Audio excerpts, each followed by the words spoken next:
Det lød i hvert fald ikke særlig godt, det her. Godt.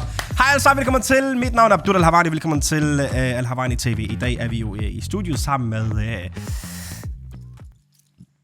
deltageren. I hvert fald er en af deltagerne. Det er Benin. Ja tak, her er Benin. Hun står her. Hun kommer lige nu, og hun laver et kæmpe hjerte til jer. Fordi hun elsker jer. Og vi har selvfølgelig en anden deltager, der sidder her og fuldstændig er spændt på, at vi skal i gang. Er det ikke rigtigt? Jo. Det er Malak. Hun kommer lige her nemlig, og hun laver også et hjerte til jer, fordi hun elsker jer, og hun vil gerne vise jer, hvad hun kan. Ja tak, og vi har faktisk købt nogle ting, som pigerne skal spise, og så skal vi så høre, hvordan de spiser det. En slags ASMR, så vi skal helt ind i dybden i jeres, og de skal i hvert fald på min hjerne, for jeg skal nemlig høre det, og så skal jeg så give en reaktion på, om jeg kan tåle den måde, de spiser på. Men først og fremmest, så har vi faktisk chips. Vi har 2 slagsen. Vi har den første chips, Buglis, eller Bolis, eller et eller andet. Det må I læse med her. Og det kan vi se her på billedet. Og så har vi selvfølgelig den anden Osterpops fra Kims, som I kan se her. Og så har vi nemlig en Tux kiks, som I kan se her på skærmen også. Og så har vi sådan nogle saltstænger. De smager også godt. Og så har vi nemlig også riskiks med chokolade. Ja tak. Og så har vi nemlig jelly beans. Det var nemlig Benin, der valgte dem. Og vi har også takis samt med sådan nogle popcorn, karamel, et eller andet popcorn. Karamel popcorn. Og så har vi nemlig sådan nogle wafers, eller et eller andet med vafler form. Så det smager også godt, siger man i hvert fald. Og så har vi selvfølgelig også nogle gulerødder. Det skal man altså have med i sådan nogle asmar. Så har vi også agurker, som man skal tygge på. Og så har vi selvfølgelig... Hun kan ikke lide agurker, så hun kommer til at spise dem i dag. Og vi har også, som I kan se her, pigerne, de skåler med. Det er altså Freeway Cola, som de skal smage på. Og som sagt, den, der irriterer mig mest, jeg kommer nemlig til at sidde med headset, som I kan se her. Og så skal jeg så høre, hvem der spiser. Og så I seerne, jeg der sidder med, og så her mig som dommeren. Abdul Al-Havani skal være med til at dømme pigerne om, hvordan og hvorledes de spiser. Om de kan irritere min hørsel. Er vi klar, piger? Ja. Vi er klar. Er vi klar? Ja. Og den sidste gang er vi klar? Ja, tak. Vi går i gang, og her kommer... Begge to. Nej, der kommer lige en af dem. Og det er... vi tager Malak. Okay. Malak, du skal spise noget. Hvad vil du starte med? Malak vil gerne starte nemlig med Osterpops. Og det er chips fra Kims. Lad os lige starte den, Malak, hvis du lige henter den her. Du skal åbne for chipsen. Vi skal have den på lyd her. Malak, vi skal have den på lyd herovre. Nå, vi går i gang. Malak, du tager en af dem nu. Ja tak, et stykke. Og så kommer du også tæt på mikrofonen.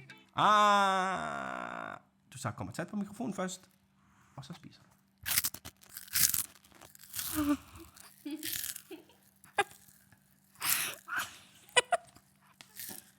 Den må ikke smaske. Det må man gerne. Kom tæt på.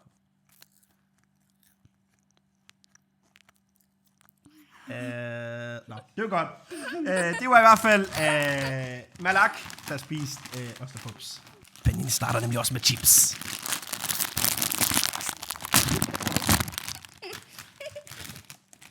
Ej, det ser lækkert ud.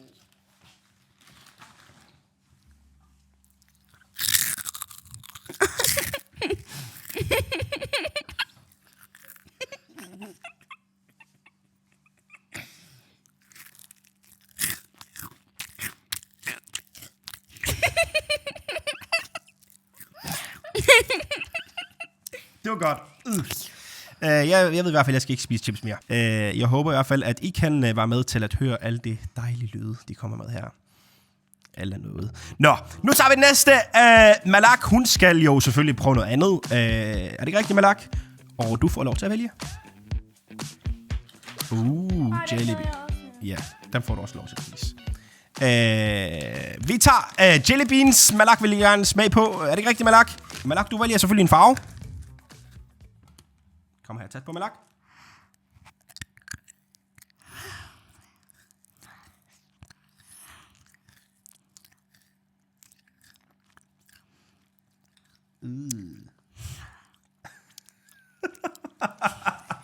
Godt, det var altså Malaks jellybeans. Vi får Banin til nemlig at gøre det samme, så lad os lige høre.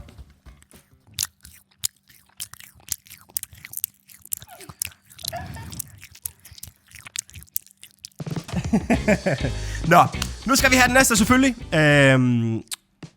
Malak, det er din tur til at vælge. Ja, det er stadigvæk din tur. Nu har du valgt dem her. Nu skal du vælge noget andet. Hun vil gerne have noget tuk. Ja, tak. Malak, vi åbner.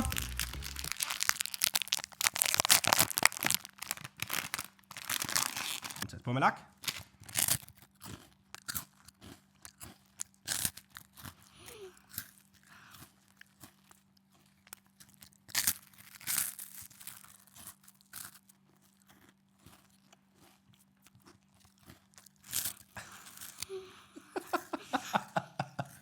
Kom tæt på, Malak. Ej, hvad nu? Stå ind.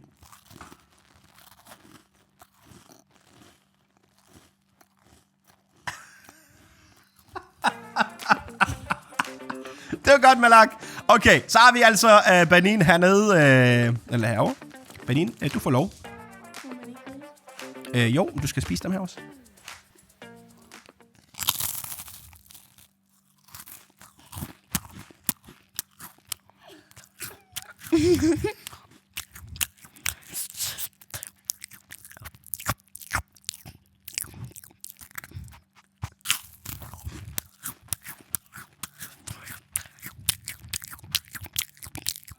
Så, Banin. Det var godt. Jeg kan godt fortælle jer, det skal jeg ikke lave så en leg med Banin. Nå, nu skal vi have næste altså. Så langt så godt. Lad os lige skrive ned i kommentarfeltet. Hvem tror I, der gør det bedst indtil videre? Prøv at skrive ned i kommentarfeltet. Lad os lige se, hvem der har gjort det godt indtil videre. Hvem tror du, det er, der har gjort det godt indtil videre?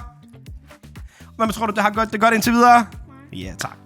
Godt. Lad os lige tage Malak. Hun skal vælge noget andet. Malak, er du klar? Ja, tak. Ja, tak. Hun vil gerne have noget riskiks. Og det er altså nemlig med chokolade. Ja, tak.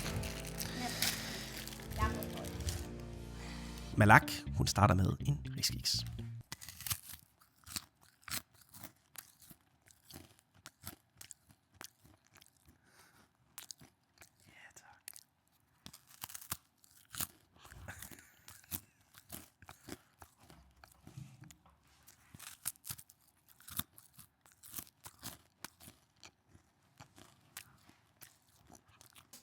Ja, tak. Det var godt, Malak. Nu må du gerne lægge den til side. Malak må gerne spise videre. Nej, du må ikke spise videre nu. Nu skal du gerne lægge den til side, så kan du spise den senere. Okay, så har vi nemlig Banin. Hun vil gerne prøve også en riskiks.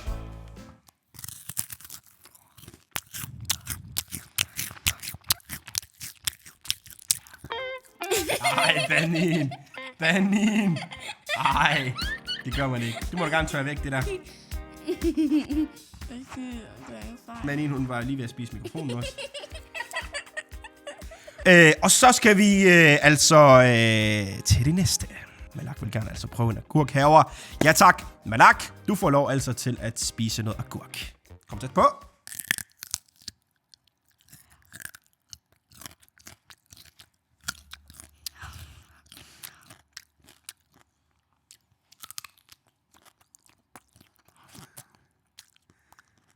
Godt, Malak.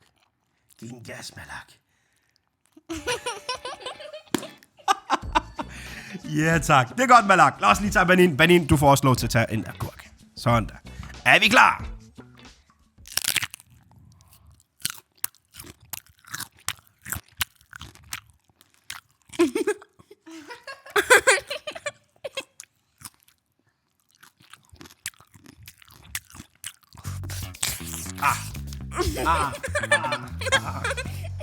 Ikke det der.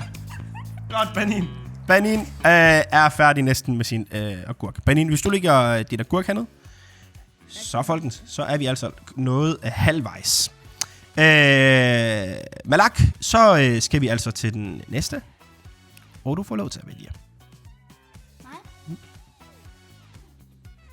Mikrofon? Nå, jeg tror du vil pege på mikrofon. Jeg vil gerne spise. Du vil gerne have nogle af dem her? Ja, tak. Oj. Uha. Min rigtig. Godt. Hvis du lægger dem herover. Ja, tak. Malak får lov til at vælge en af det her, hvad hedder det? Takis. Vent. Sådan, der kom tæt på.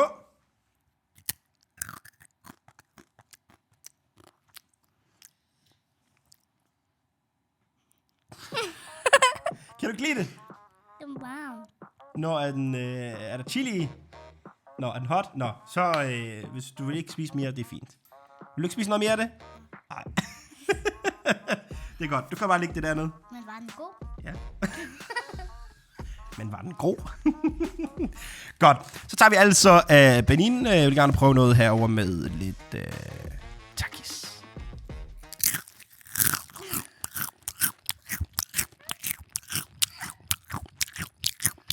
Efter de har spist lidt takis, og det sviger lidt i munden, og fordi der er noget chili i, så skal vi altså til noget andet. Malak, det er dig igen til at vælge noget. Malak, hun vil gerne prøve lidt salgstænger. Lad os lige prøve dem.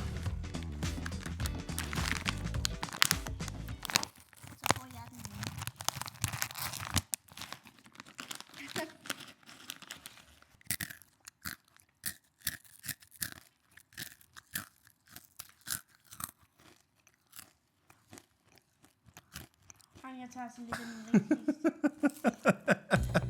Det er jo godt. Malak spiser nemlig lige sine salgstænger. Lad os lige tage Benin. Benin, kom tæt på.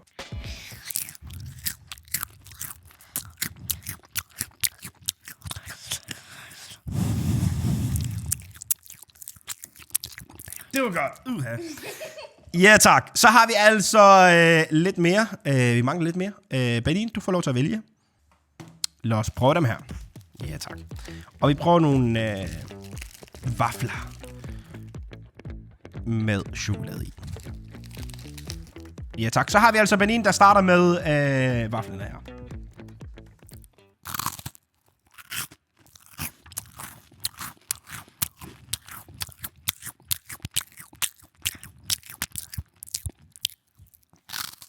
Ja, tak. Så har vi altså Malak, der tager en bid her.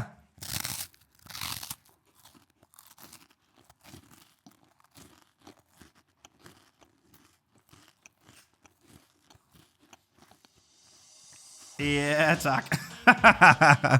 Rigtig flot, piger. I klarede det rigtig godt. Indtil videre, så mangler I faktisk 2 ting tilbage. Nej. Jo, i forhold til at spise, og så er det drikkelse. Så er det 3 ting. Vi tager Benin. Hvad tager vi til nu? Vi tager gulerødder. Ja, tak. Og der kommer gulerødder lige her.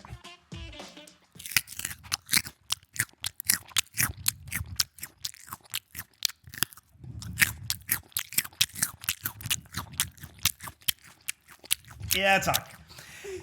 Det var sådan, det lød i hvert fald, når Benin spiser gulerødder. Lad os lige tage Malak. Malak, du tager en gulerød. Ja, tak. Og der kommer her Malak. Malak, du må gerne komme tæt på.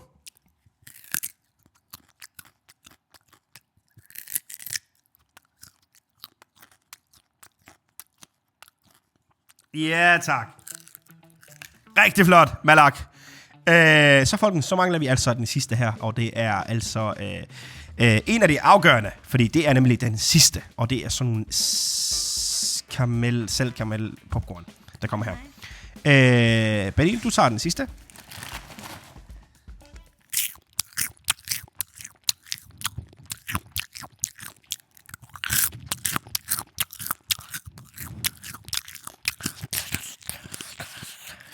Så, ja tak. Så tager vi altså den næste, og den kommer altså lige her, og det er Malak. Du har også 2 der, ja tak, og vi starter nu.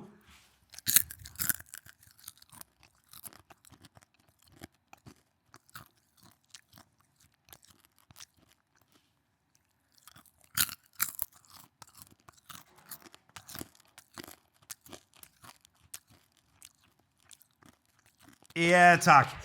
Rigtig flot, Malak, og det var altså den sidste her, og det var altså popcorn. Nu mangler vi altså drikkelse, og det er noget andet, i hvert fald spiservarer. Nu er det altså drikkevarer, vi skal tage. Og så åbner vi altså for cola, og det kommer altså lige her.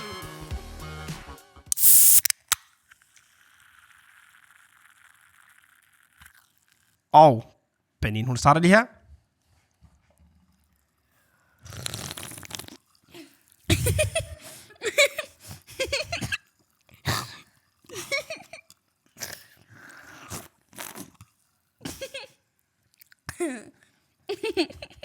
Den sidste. Ja, tak. Og rigtig godt, Benin. Og så har vi altså Malak, der kommer nu med en cola.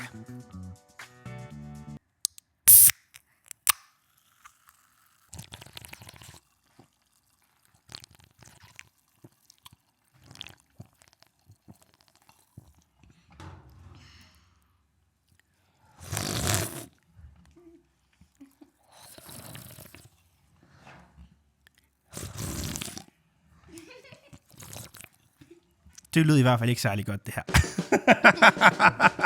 Ja tak, pigerne. Jeg må gerne lægge jeres cola tilbage på bordet her. Det må jeg gerne. Det er så fint. Og så, det var den sidste. Vinderen skal vi altså finde ud af. Hvad var udfordringer? Hvad var der svært? Var der nogle ting, der var svært, man skulle gøre?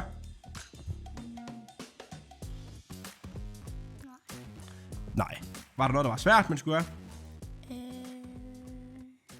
Lad være med at spise mikrofonen. Lad være med at spise mikrofonen. Ja, tak. Og nu skal vi altså spørge pigerne, hvad det var det sjoveste, de spiste. For ligesom at få deres indsigt på det. Tak.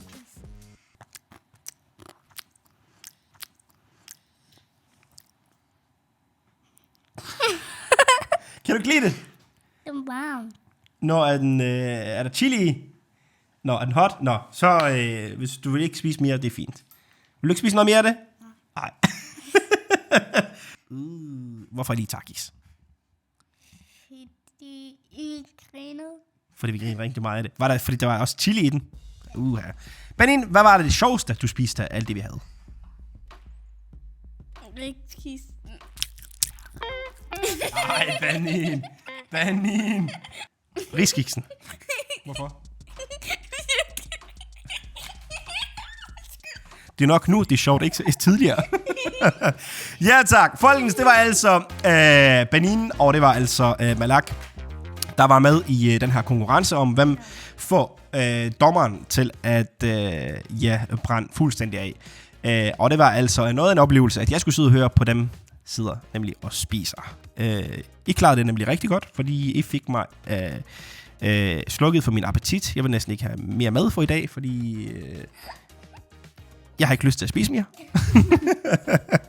Ja, tak. Og det gjorde det faktisk rigtig godt begge to. Det har været svært for mig at afgøre, hvem er vinderen. Fordi de havde deres egne måde at gøre tingene på. Så det er faktisk, jeg har brug for. Jeg har brug for jeres hjælp til at hjælpe mig med, hvem er vinderen. I skriver ned i kommentarfeltet nemlig, hvem I tror vinderen er. Er det Benin, eller er det Malak? Og når vi spørger pigerne, hvem vinderen er? Mig. Hvem tror du vinderen er? Mig. Okay! De tror selvfølgelig på sig selv. Sådan skal det være selvfølgelig. Man skal altid tro på sig selv.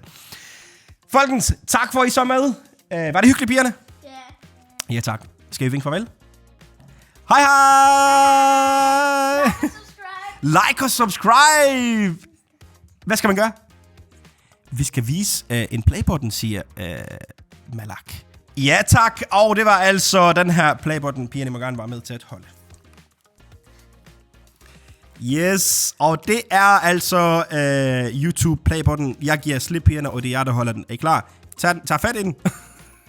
Malak, hun gik bare. Hold fast, hold fast.